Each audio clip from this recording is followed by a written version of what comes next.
வணக்கம் நண்பர்களே, நான் செந்தில்வேல். இது மரபுச்செல்வமாம் திருக்குறளை நவீன நோக்கில் நவீன பின்பலத்தில் வைத்து நவீன கவிதையைப் போல வாசிக்கும் ஒரு எளிய முயற்சி. தெரிந்து செயல் வகை அதிகாரம் பார்த்துட்ருக்கோம். இதில் ஒரு காரியத்தை செய்வதற்கு முன்னால் எத்தகைய விளைவுகளை நம்ம யோசித்து செய்யணும் அப்படின்னு ரொம்ப நமக்கு இன்றைய வாழ்க்கைக்கு மிக தேவையான சில விஷயங்களை சொல்லிட்டு இருக்கக்கூடிய அதிகாரம். அதில் இன்னைக்கு நம்ம பார்க்க போகிற குறள் ஒரு 2000 வருஷத்துக்கு முன்னாடியே வள்ளுவர் கொடுத்த ஒரு இன்வெஸ்டிங் அட்வைஸ் அப்படின்னு நம்ம நினைக்கிற அளவுக்கு ரொம்ப நவீனமான அட்வைஸாக இருந்தது. குறளை பார்க்கலாம். ஆக்கம் கருதி முதல் இழக்கும் செய்வினை. ஆக்கம் கருதி முதல் இழக்கும் செய்வினை ஊக்கார் அறிவுடையார். ஆக்கம் கருதி முதல் இழக்கும் செய்வினை ஊக்கார் அறிவுடையார். அது வரப்போகிற ஆக்கத்தை எண்ணி, என்னைக்கோ வரப்போகிற லாபத்தை எண்ணி முதல் இழக்கும் செய்வினை, தன்னுடைய கை முதலை நாம் இன்வெஸ்ட் பண்ணோமோ அந்த அமௌண்ட்டை இழக்கும் செய்வினை, முதலை இழக்கும் செய்வினை, அந்த செய்யக்கூடிய வினை ஊக்கார் அறிவுடையார். அதில் ஊக்கமுடன் இறங்க மாட்டார். யாருன்னா அறிவுடையவர்கள். நாம் கனவுகள் பெருசாக காண்றோம் அப்படின்னு நினச்சி, மிகப்பெரிய விஷயங்களுக்கு ஆசைப்படுறோம் அப்படின்னு நினச்சி நம்முடைய கை முதல் இழந்து விடாது இருக்கக்கூடிய வியாபாரம் தான் மிகச்சரியான வியாபாரமாக இருக்கலாம், அது ஸ்டாக் ட்ரேடிங்காக இருக்கலாம், அது எந்த விஷயமானாலும் இருக்கலாம். முதல்ல உன்னுடைய அடிப்படையை நீ சரி செய்து கொள்கிறாயா? உன்னுடைய முதலுக்கு எந்த மோசமும் வராமல் இருக்கிற தொழில் மட்டுமே முன்னாடி செல்லக்கூடிய வழியில் அப்படின்னு சொல்கிறார். வாரன் பஃபட்டுடைய இன்வெஸ்டிங் ரூல்ஸ் அப்படின்னு சொல்லி ஃபேமஸ் ஸ்டேட்மெண்ட் உண்டு.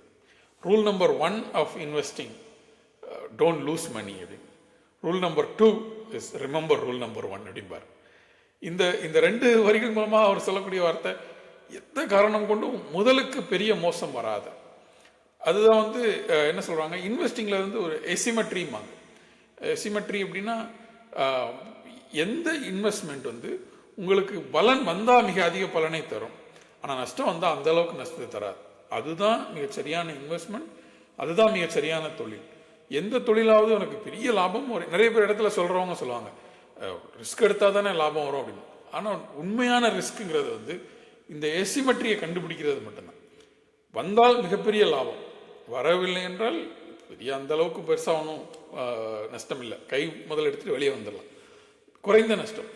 இந்த எசிமெட்ரி எங்கே இருக்கோ அங்கே மட்டும்தான் மிகப்பெரிய இன்வெஸ்ட்மெண்ட்ஸ், மிகப்பெரிய தொழில் ஒர்க் ஆகும். அதுதான் வள்ளுவர் இதில் சொல்கிறார்.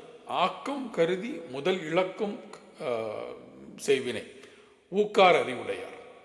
இன்னொன்று என்ன அப்படின்னா, இந்த முதல் இழப்பை பற்றி யோசிக்கும் பொழுது, நீங்கள் முதலை இழந்துட்டீங்க அப்படின்னா நீங்கள் அடுத்தால எதையும் தொடங்க முடியாது.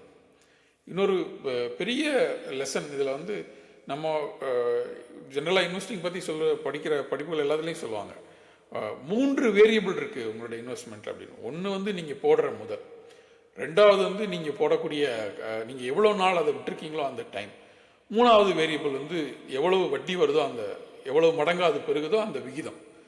இந்த 3 உங்கள் ஃபார்முலாவில் இருக்கும். ஆனால் இந்த 3ல் முக்கியமானது, நீங்கள் முதல் 0 அப்படின்னா மொத்தமும் எப்போவுமே 0 தான் இல்லையா? ஸோ நீங்கள் முதல்ல இழந்துட்டீங்க அப்படின்னா திருப்பி ஒரு இன்வெஸ்ட்மெண்ட் பண்ணுறீங்க, அந்த இன்வெஸ்ட்மெண்ட்டில் உங்களுடைய கேபிட்டல் 0, உங்களுடைய முதல் 0 அப்படின்னா மொத்த இன்வெஸ்ட்மெண்ட்டை நீங்கள் இழந்துட்டீங்கன்னு அர்த்தம். திருப்பி பில்ட் பண்ண முடியாது மீண்டும். ஏன்னா வாழ்க்கையில் எப்போவுமே உங்களுக்கு முடிவுகள் கேரண்டி கிடையாது, உங்களுடைய ஆக்கம் கேரண்டி கிடையாது. அதனால தான் உங்களுடைய முதல்ல நீங்கள் கேரண்டி உருவாக்கிக்கணும்னு சொல்கிறார். ரொம்ப அற்புதமான குறள். இன்னொருத்தர குறளை பார்க்கலாம். ஆக்கம் கருதி முதல் இழக்கும் செய்வினை ஊக்கார் அறிவுடையார். நன்றி நண்பர்களே, மீண்டும் நாளை சந்திக்கலாம். நன்றி.